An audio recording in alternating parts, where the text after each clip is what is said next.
বিশ্বের সবচেয়ে ধনী ব্যক্তিদের মধ্যে একজন হচ্ছে মাইক্রোসফটের প্রতিষ্ঠাতা বিল গেটস। তিনি তরুণদের জন্য এক অনুপ্রেরণা।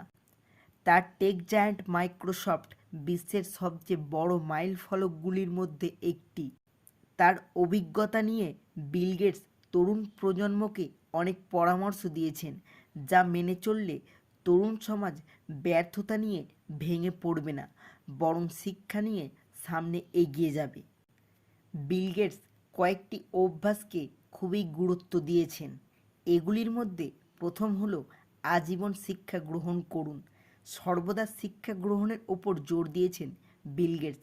তিনি বিশ্বাস করেন সাফল্যের চাবিকাঠি ক্রমাগত জ্ঞান সম্প্রসারণ এবং নতুন দক্ষতা অর্জনের মধ্যে পাওয়া যায়।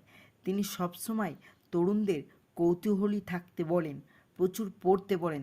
দ্বিতীয়, ঝুঁকি নিন এবং ব্যর্থতা থেকে শিখুন। বিল গেটস বলেন, ব্যর্থতাকে ভয় না পেয়ে ব্যর্থতা থেকে শিক্ষা গ্রহণ করুন। তিনি বিশ্বাস করেন যে ব্যর্থতা মূল্যবান শিক্ষক, এটি শেখার প্রক্রিয়ার একটি অপরিহার্য অঙ্গ।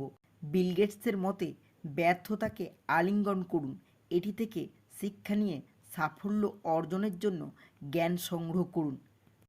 তৃতীয়, শৃঙ্খলাকে অগ্রাধিকার দিন। বিল গেটস লক্ষ্য অর্জনের জন্য শৃঙ্খলার বজায় রাখার পক্ষে। তিনি মানুষকে তাদের আবেগগুলো শনাক্ত করতে বলেন, লক্ষ্য নির্ধারণে স্পষ্ট থাকতে পরামর্শ দেন, লক্ষ্য অর্জনের জন্য প্রতিশ্রুতিবদ্ধ থাকতে বলেন। তিনি বিশ্বাস করেন যে দীর্ঘমেয়াদী সাফল্যের জন্য শৃঙ্খলা বজায় রাখা খুবই গুরুত্বপূর্ণ। চতুর্থ, নিজের লক্ষ্যের প্রতি অবিচল থাকুন। বিল গেটসের মতে সাফল্য অর্জনের জন্য সর্বদা নিজের লক্ষ্যের প্রতি স্থির থাকা উচিত। তাই তিনি লক্ষ্য অর্জনের জন্য ধৈর্যশীল এবং অবিচল থাকার পরামর্শ দেন। এমনকি ব্যর্থতা এবং চ্যালেঞ্জের মুখোমুখি হওয়ার সময়ও ধৈর্য ধরতে বলেন। গেটস নিজেই তার সাফল্যের পথে অসংখ্য বাধার মুখোমুখি হয়েছিলেন। তিনি প্রতিকূলতার মুখে দৃঢ় সংকল্পবদ্ধ। বন্ধুরা, জীবনে সফল হতে চাইলে বিল গেটসের এই 4টি কথা সর্বদা মেনে চলুন।